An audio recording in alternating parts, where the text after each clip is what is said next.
The Galactic Council ordered Earth's destruction. Humanity started with theirs. The vote was already done before Ambassador Claire Dunn finished her sentence. I watched it happen from the observation deck of our ship, the relay feed casting pale blue light across my face. 12 alien representatives, seated in a ring so old the stone had turned dark with centuries of contact, and not one of them looked at her as she spoke. They had already decided. The words she was saying were just noise they had agreed to endure before moving on to the next item on their schedule. Claire's voice did not shake. I had known her for 9 years and I had never once heard her voice shake. She stood in the center of that ring in a plain navy uniform with no medals, because she said medals were for people who needed other people to know they had done something. She said her piece clearly, calmly, and completely. She presented the records of Earth's diplomatic contributions over 18 years of council membership. She cited the trade agreements, the shared medical research, the 3 separate peacekeeping missions humanity had joined without being asked. She did not beg, she explained. There is a difference. The presiding voice belonged to the Vethkari elder, a creature that looked like something between a tree and a judge. It spoke through a translation node embedded in the chamber ceiling, and its voice came out as a low, even tone that somehow managed to sound like a final decision, even when it was asking a question. It said, "The Council has reviewed the species assessment submitted by the Stability Commission. The findings are clear. Humanity represents an uncontrolled variable in the galactic framework. The rate of sociological change, the historical pattern of internal conflict, and the species' demonstrated capacity for large-scale destruction make continued membership untenable. The motion before the Council is the issuance of a terminal order for the human homeworld. Those in favor, register now." 12 lights turned green. All of them at the same time, as if they had rehearsed. Claire stood very still. Then she nodded once, the way you nod when someone hands you information you already had, and she said, "Noted." I turned away from the feed before she did. I walked down the corridor to my station, sat in my chair, and opened a channel I had been authorized to open only if that vote went the way it just had. The channel connected to 41 other ships scattered across 6 different positions between here and the outer belt. The signal I sent was a single word. Providence. I closed the channel and sat back and breathed. My second-in-command, Lieutenant Commander Deo Osai, was standing in the doorway.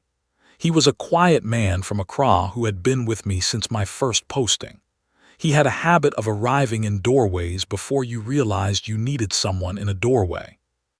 He said it happened then. I said it happened. He came in and sat across from me and looked at the feed, which still showed the council chamber beginning to clear. Claire was being escorted out by 2 of the council's protocol officers. She walked between them as if she were the one leading them somewhere. Deo said, "Do you think they expected us to do nothing?" I thought about that. I thought about the council, 4,000 years old, governing a galaxy they had decided was finally finished changing. I thought about what it must feel like to be that certain. To look at a young species that had nearly destroyed its own planet twice and rebuilt itself both times and think, the problem here is them. I said, I think they expected us to do whatever species do when they find out they are scheduled to be erased. I think they expected us to either beg or scatter. They have probably seen both before. Deo said, and instead. I looked at the tactical display. 41 green lights. 41 ships that officially did not exist, crewed by people who officially were not there. I said, instead, we remembered who we are. The Ghost Fleet had been Deo's idea originally, though he would deny it if you asked him. 11 years ago, when the Council's observation buoys began clustering around our solar system in patterns that did not match any scientific survey, and when our applications for expanded trade routes were quietly denied for the 3rd year running, and when an intelligence contact inside the Solen Diplomatic Corps sent us a single encrypted file that we spent 4 months decoding, and then spent another 4 months wishing we hadn't. Deo had come to me with a piece of paper. Actual paper, because he said some things should not live on a network. The paper said they are going to try to end us. Not today, not this year, but they have started thinking about it, and once that kind of thinking starts, it finishes in one direction. We can negotiate or we can prepare. I recommend both. We did both. For 11 years, we decommissioned ships with paperwork that looked like retirement and crews that looked like reassignment. We routed them through uninhabited systems, parked them in the shadow of gas giants, tucked them into asteroid debris fields wide enough to swallow a small city. The crews lived on minimal power, resupplied by drones, invisible to Council sensor grids, because we had spent 3 of those 11 years studying exactly how Council sensor grids worked and exactly where their edges were. 417 vessels. The Council thought we had less than 100 active warships. They were not entirely wrong. Those were our real navy, the ones on the registry, the ones with transponder signals and maintenance schedules and official berths at Earth stations. The Ghost Fleet was something else.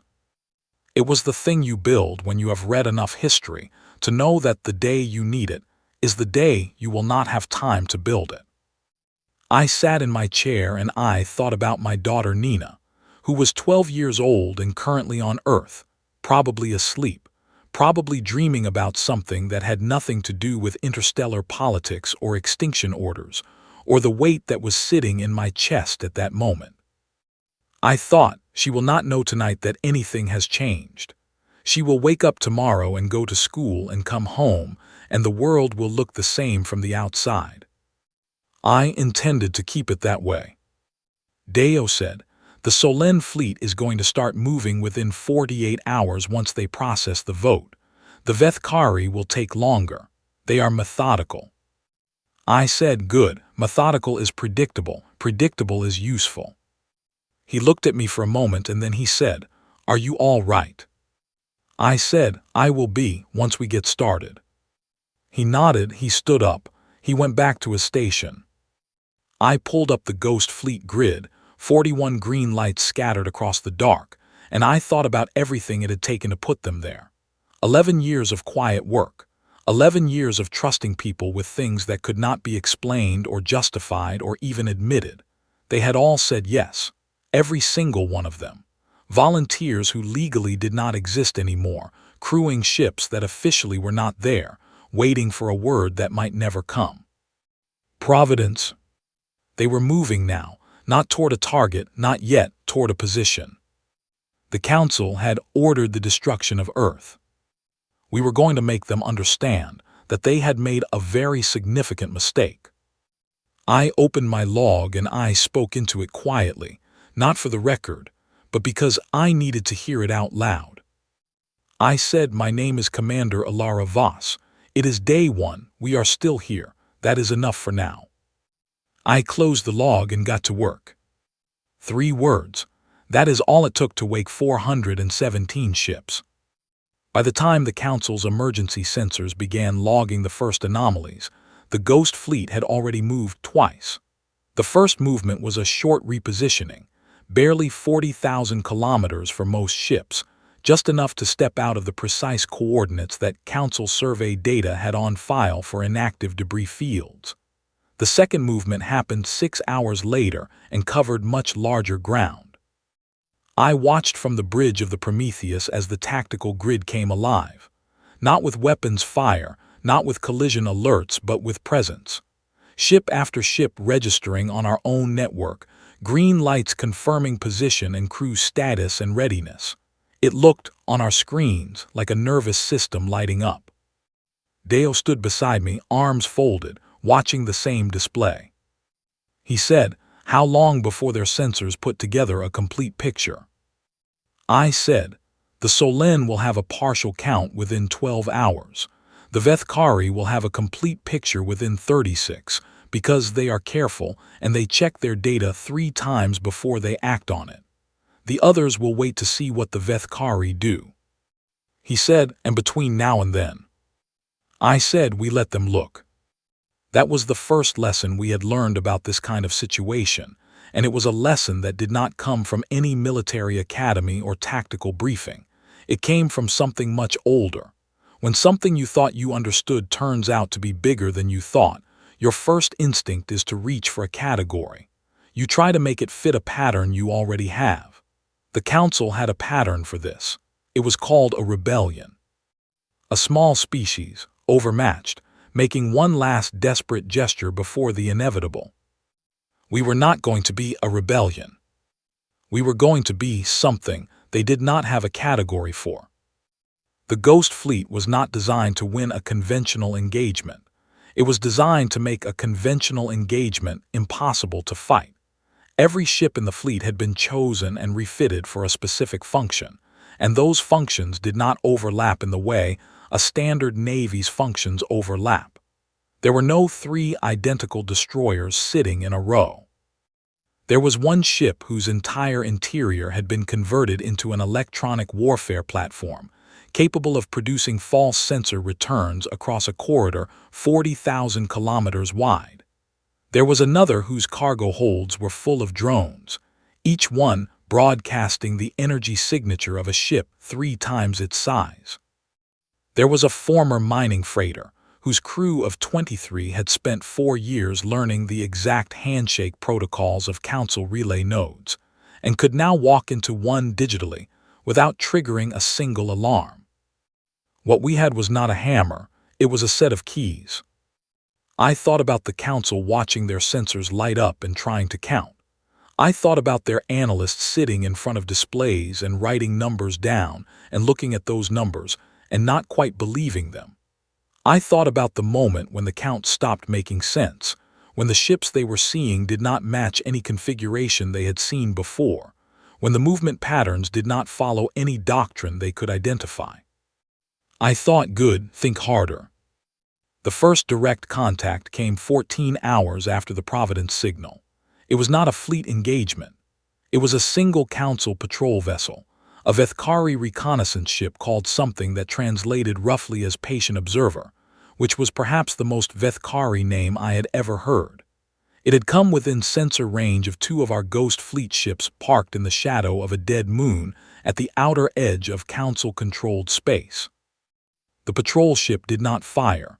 The Vethkari do not fire until they have assessed. This is why I had positioned those 2 ships where they were. I opened the channel myself. I said, "Patient observer, this is Commander Ilara Voss of the United Nations Space Command. You are looking at 2 of our vessels. There are more. I am going to tell you what we would like, and then I am going to give you time to report back to your command and think about it." There was a pause. The Vethkari took pauses before speaking the way other species take breaths. The response came, "Commander Voss, we are listening." I said, "We want the Council's terminal order for Earth suspended while a full and transparent review is conducted by a panel that includes member species representatives and not just the Inner Commission. That is all.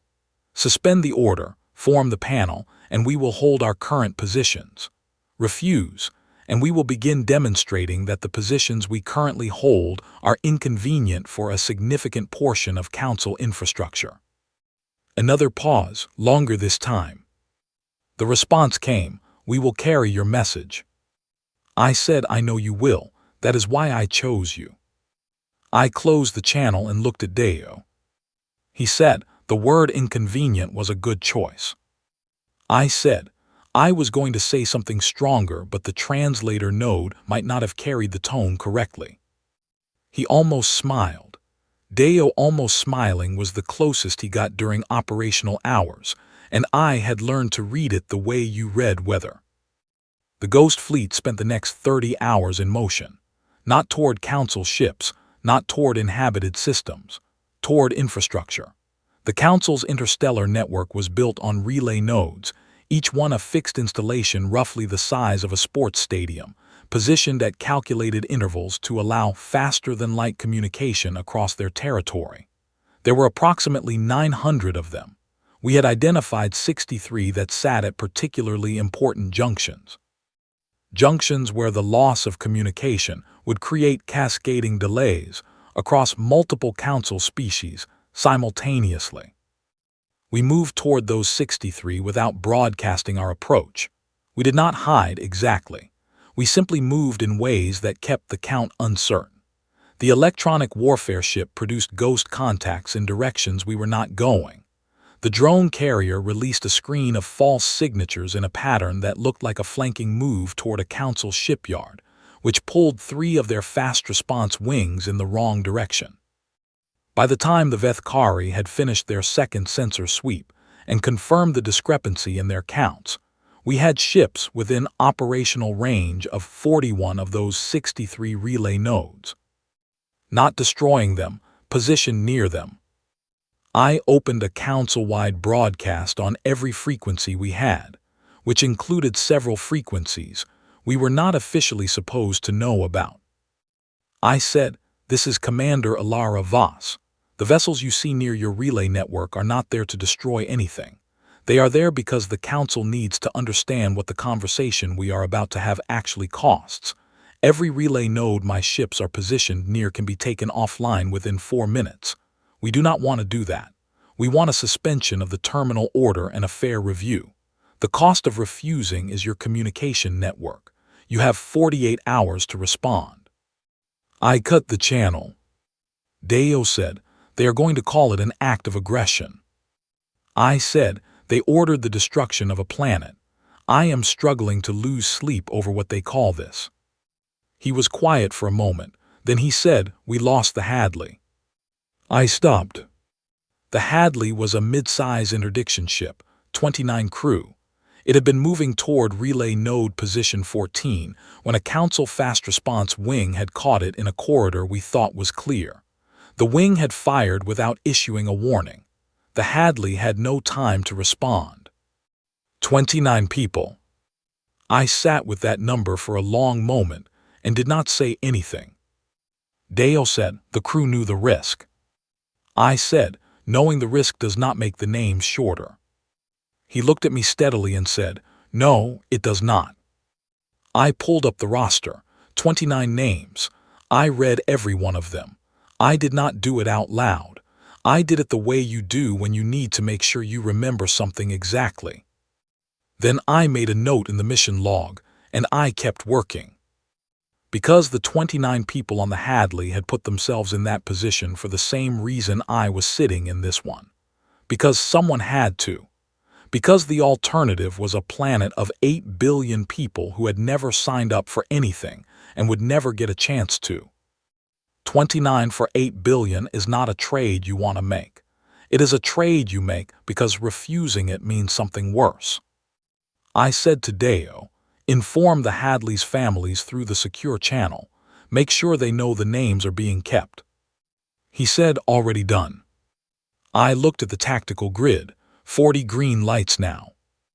I said, "What is the Vethkari response time looking like?" Deo said, "Their senior admiral has called a full command conference. They are not moving their capital ships yet." I said, "Good, that means they are thinking." He said, "Is that good?" I said, "Thinking species negotiate. It is the ones that stop thinking you have to worry about." I thought about the sterilization fleet, which was somewhere behind us, not yet visible on our long-range sensors, but confirmed by the intelligence feed we had running off a tapped council relay. 42 capital ships drawn from 6 council species, already authorized, already given a destination. Earth, 3 weeks at standard transit speed. I thought about Nina, asleep dreaming. I thought 3 weeks is enough time. It had to be. The file had no title. It was stored in a partition so deep inside the relay node's core archive that our intelligence team almost missed it. They found it on the 3rd pass, when Lieutenant Audrey Price noticed that a 17-year-old data segment was taking slightly longer to load than its file size should have allowed. That is the kind of thing you only notice if you are the kind of person who pays attention to load times on 17-year-old data segments. Audrey was exactly that kind of person, which is why she was on my intelligence team and not somewhere else. She flagged it at 300 hours. I was asleep for the first time in 31 hours. Deo did not wake me. He waited until 4:30 when my alarm was already set, and then he put a cup of coffee on my desk and said, "You should look at this before you talk to anyone." I read it while the coffee cooled. The document was a Council Commission report, sealed, dated from 6 years before humanity had been admitted to Council membership, which meant it predated our first contact with the Council by almost a year. Which meant that, when the Council's diplomatic delegation had arrived at Earth's solar boundary, with their hands open, and their translation algorithms running, and their carefully prepared words about interstellar partnership and the shared future of intelligent life, they had already written this report. The report was titled, in the translation our system provided, Long-Term Stability Review, Emerging Species Risk Profiles, Appendix 7. I read Appendix 7. It listed 5 species, 5 Council member species, all of them admitted in the last century, all of them smaller and younger than the founding members. The report assessed each one using what it called the Commission's standard instability indicators: rapid technological progression, internal conflict history, population density relative to territorial control. What the report called unpredictable sociological velocity, which as far as I could tell meant changes faster than we are comfortable with. Humanity was on the list. We were flagged with the highest instability score of all 5. But we were not alone. The Mechari, a species of 600 million who lived on 3 worlds in the Eastern Spiral, and who had contributed more original research to the Council's shared science database than any other member in the last 50 years, were on the list. The Delori, who had a parliament that had not missed a session in 200 years and whose peacekeeping record was without blemish, were on the list. 3 others, each one with a Council membership history that looked, to my reading, like an exemplary record of exactly the kind of behavior the Council said it valued. All 5 of us were flagged as candidates for what the report called preemptive stability intervention. The report did not use the word destruction. It used the phrase managed species reduction, which is a collection of words that means exactly the same thing when you put them in that order. Humanity was not an exception. Humanity was first. If this worked on us, the others would follow. I sat with that for a long time.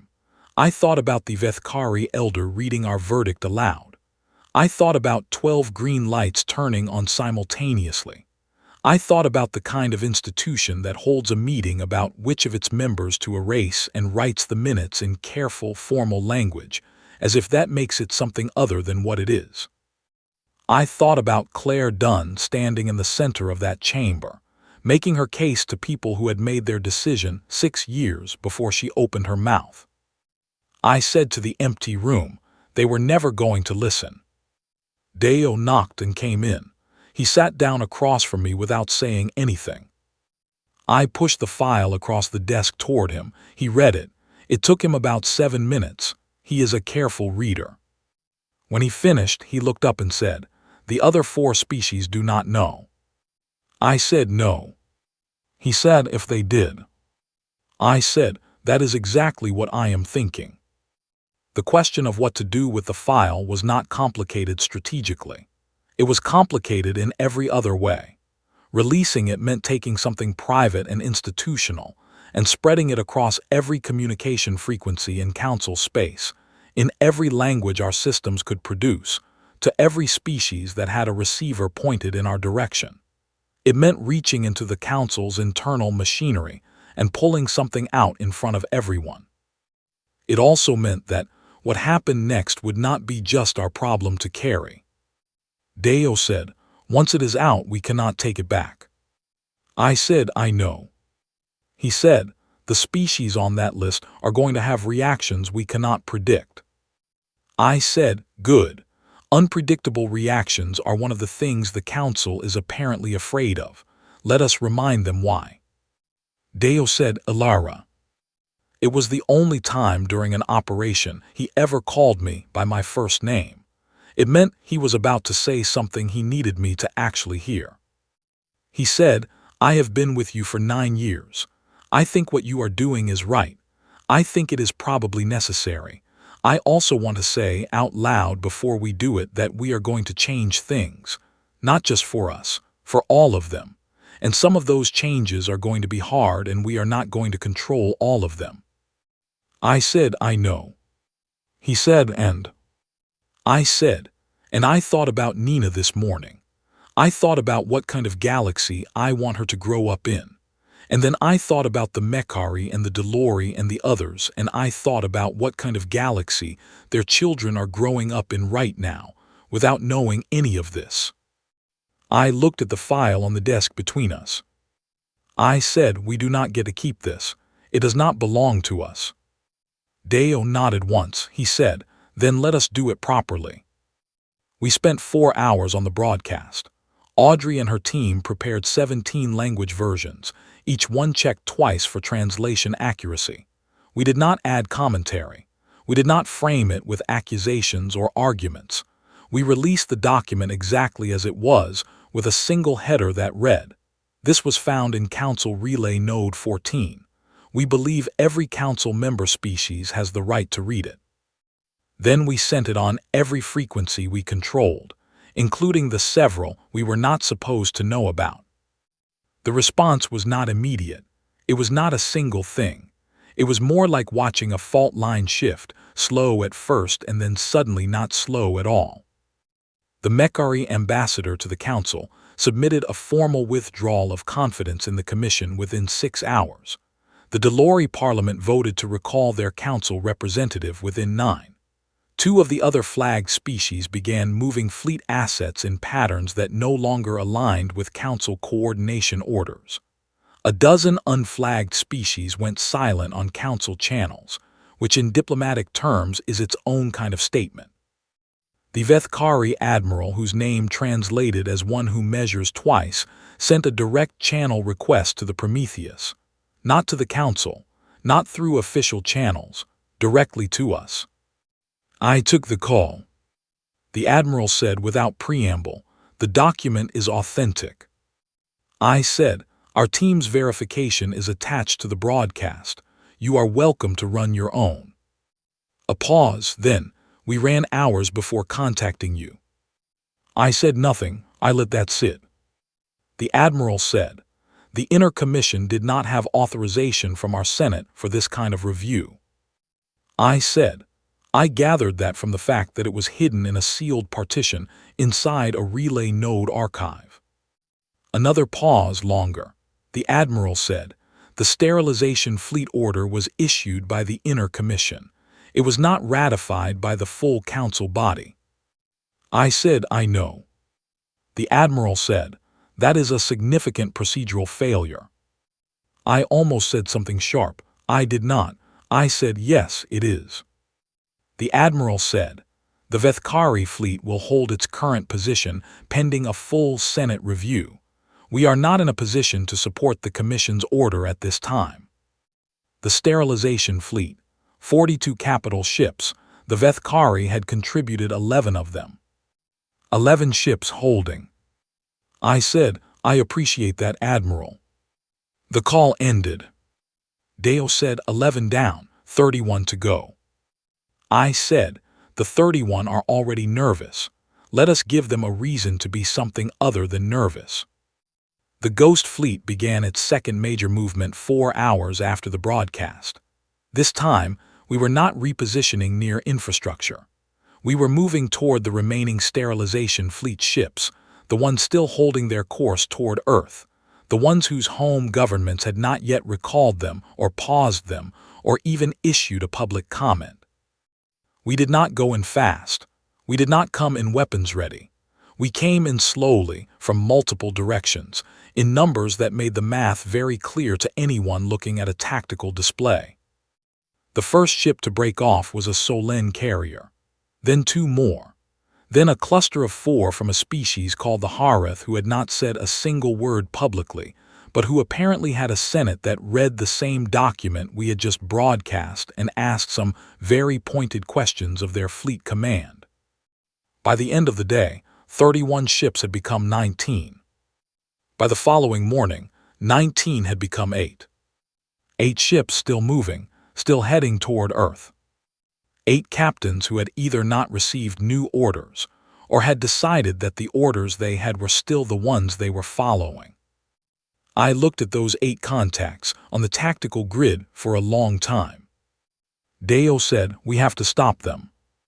I said, "I know." He said, "Can we do it without hurting the crews?" I said, "That is the plan." He said, "What if the plan does not work?" I said, "Then we find another plan, fast." The engagement that followed was the most precise operation the Ghost Fleet had run. No mass action, no fleet formation, targeted, specific, and coordinated to the second. Each of the 8 remaining ships was matched with a Ghost Fleet element specifically suited to stopping it without destroying it. The electronic warfare ship generated targeting interference so complete that 3 of the 8 could not establish a lock on anything. 2 more were cut off from their faster-than-light drive systems by an interdiction ship that had been positioning for this exact approach for the last 6 hours. The remaining 3 were surrounded by enough presence that the simple math of their situation became impossible to ignore. One by one they stopped. One by one they went dark on their weapon systems. The last one, a heavy carrier from a species called the Shorn, held its course for 11 more minutes after the others had stopped. I watched that contact on the grid. I did not say anything. I waited. It stopped.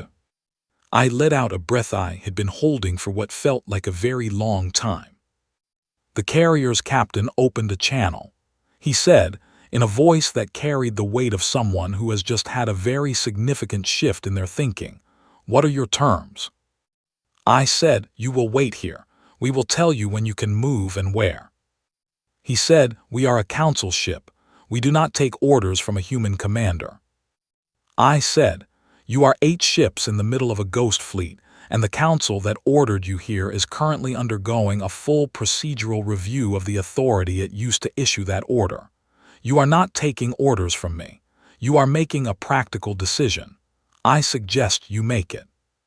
There was a long silence. He said, "We will hold." I said, "Thank you."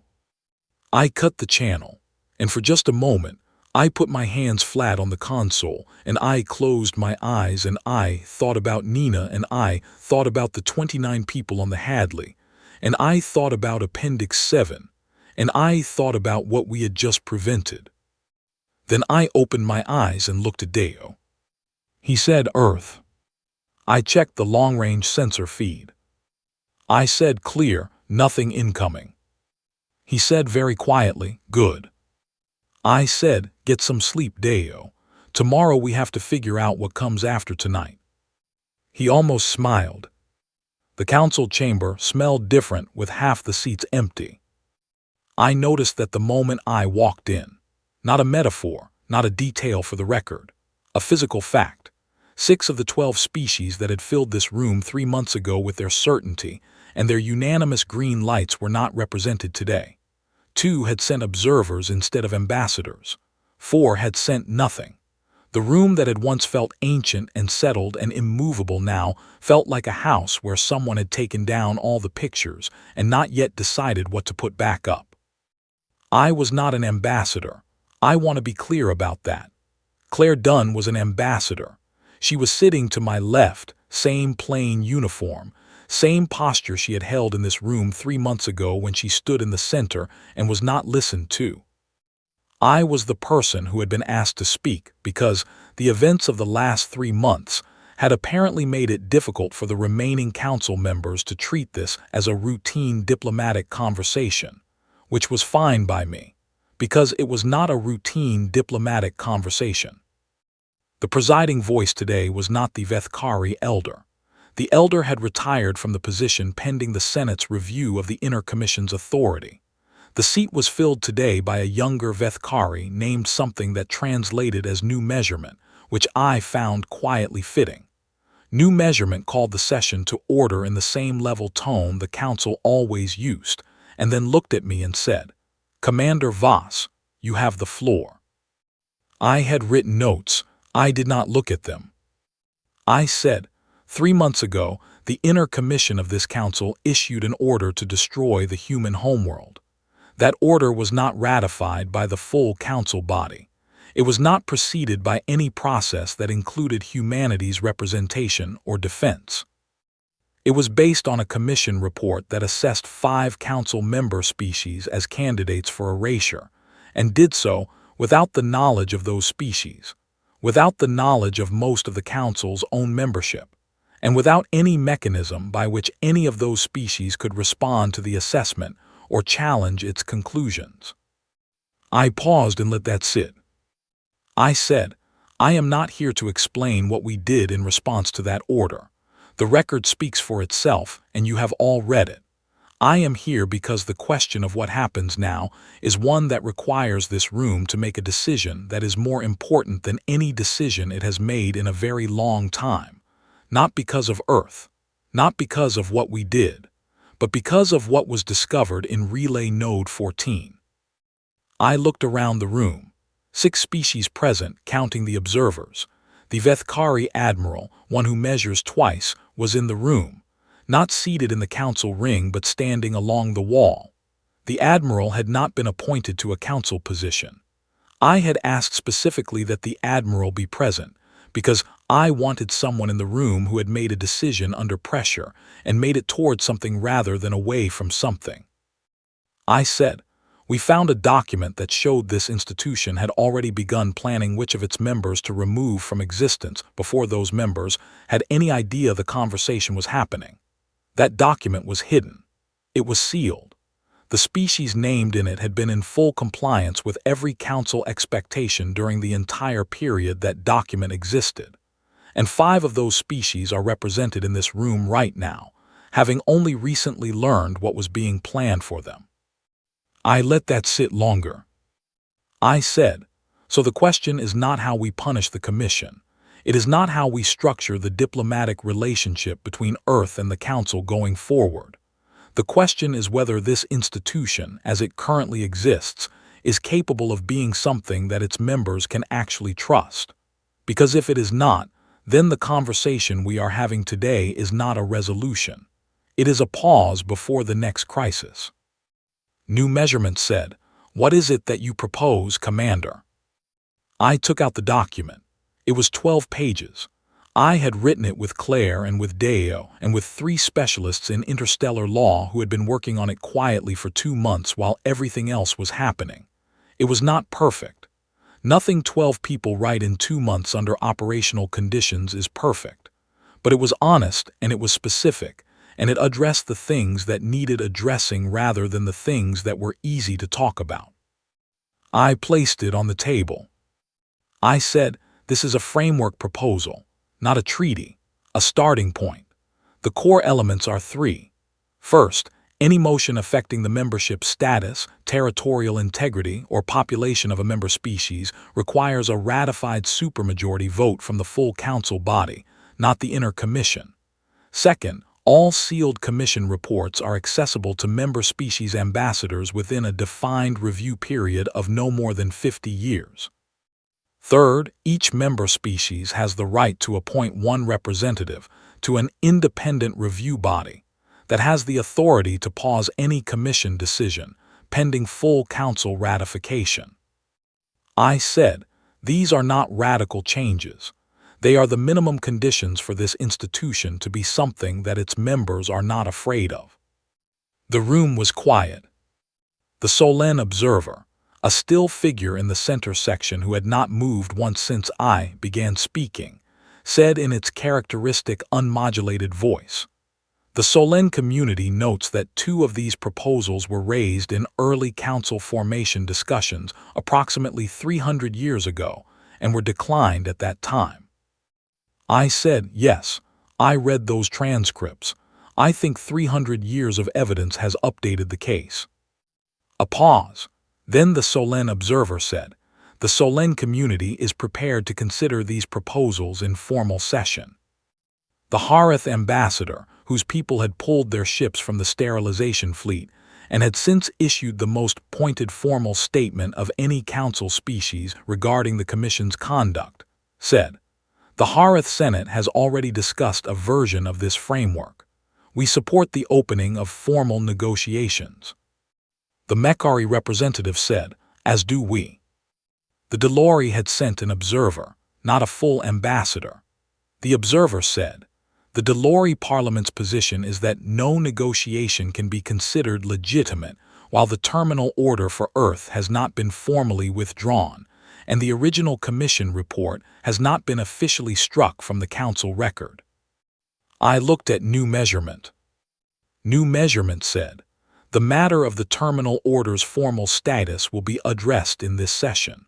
Do I have the body's agreement to proceed with that withdrawal now, before continuing?" 4 species said yes immediately. The 2 whose ambassadors had not shown up and had sent observers instead were quiet. The observers looked at each other. Then one of them said, "Observed." New Measurement said, "The terminal order for the human homeworld, issued by the Inner Commission, is hereby formally suspended pending full council review, with the expectation that review will result in permanent withdrawal. This is recorded in the session minutes." Claire, to my left, did not react visibly. She had been sitting very still the whole time. I had not looked at her directly because I had not wanted to lose the thread of what I was saying. I looked at her now. She was looking at her hands, folded in her lap. Then she looked up and met my eyes, and she gave me the same nod she had given in this room 3 months ago. The one that meant, "Noted." The difference was that this time it meant something different. I turned back to the table. I said, "I want to say one more thing, and I want to say it clearly so that the record reflects it." New Measurement said, "Proceed." I said, "Humanity did not do what we did because we wanted power. We did not build the Ghost Fleet because we wanted to rule anything. We built it because we had read enough of our own history to understand that the moment you cannot defend the right to exist, the right to exist becomes something someone else grants you or denies you according to their own calculations. We are not interested in ruling this council. We are not interested in replacing it. We are interested in it becoming something that does not require any species to build a ghost fleet to feel safe." I said, "That is the whole point. That is all of it." The room was quiet for a long moment. Then the Harith ambassador said, "For what it is worth, Commander, I believe you." I said, "Thank you." New Measurement called a recess. I walked out into the corridor with Claire and Deo. The corridor was long and made of the same dark stone as the chamber, and it carried sound strangely, the way old buildings do. Claire said, "You did not use your notes." I said, "I kept losing my place." She said, "You did not need them." Deo said nothing. He walked beside me with his hands behind his back and looked at the middle distance, which was his way of processing something. After a while he said, "The framework will take years to negotiate properly." I said, "I know." He said, "And the species that were not in the room today are going to be a problem for a long time." I said, "I know that too." He said, "So what do we do now?" I thought about that. I thought about 40 green lights in the dark. I thought about 29 names I had read in a roster and then kept. I thought about the Hadley's crew and what they had given up and what it had purchased and whether the purchase had been worth the price. I believed it had. I would keep believing it, but I would also never stop knowing what it cost. I said, "We go home. We see our families. We sleep in a bed that is not on a ship for the first time in 3 months.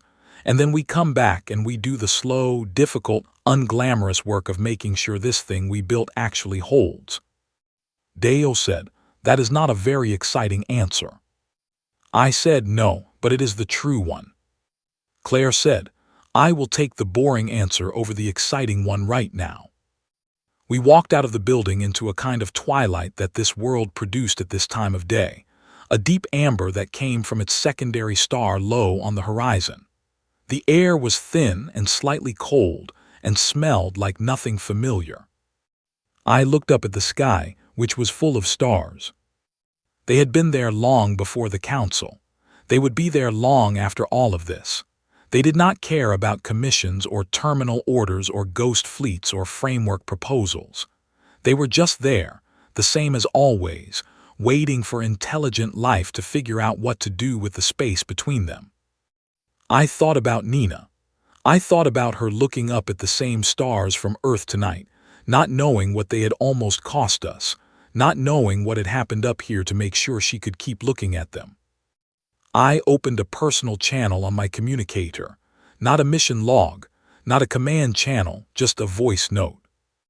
I said, "Nina, it is Mum. I am coming home. I am sorry it took so long.